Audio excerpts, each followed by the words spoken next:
কাছে ধরে সেদিকে তাকিয়ে বিশাল উচ্চতা ডিঙিয়ে লাফ দিয়ে বলেছি রে, আনো না হলে যাবো ছেড়ে।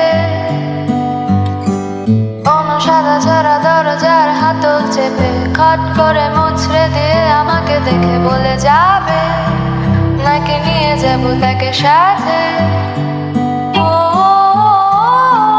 খপ করে আমার হাতটা ধরে নিজের কাছে টেনে নিতে কি বাধা হয়ে দাঁড়িয়েছে। ও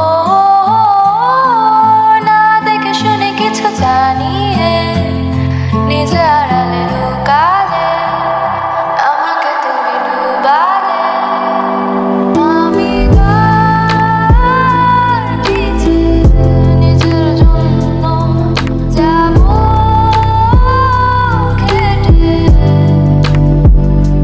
তোকে বলেছে যে অন্যের জন্য মোমবাতি বানিতে না দিয়ে শুকাতে,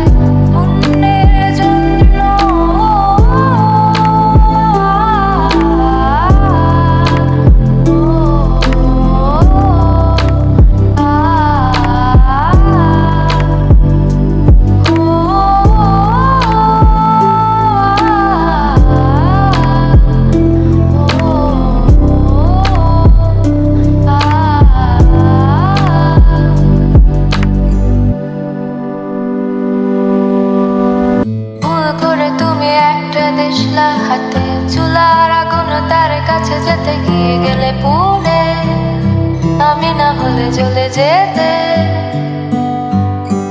যত বাধা ছিল সব কটা ভেঙে চুরে খট করে ভাগ্যের উপরে পাড়ার বাক্সটাকে ফেলে চুলারি না গালে। খপ করে লুফে নিয়ে আগুনে নিজে না শুধু সব কাটিয়ে ধরিয়ে দিয়ে জ্বালা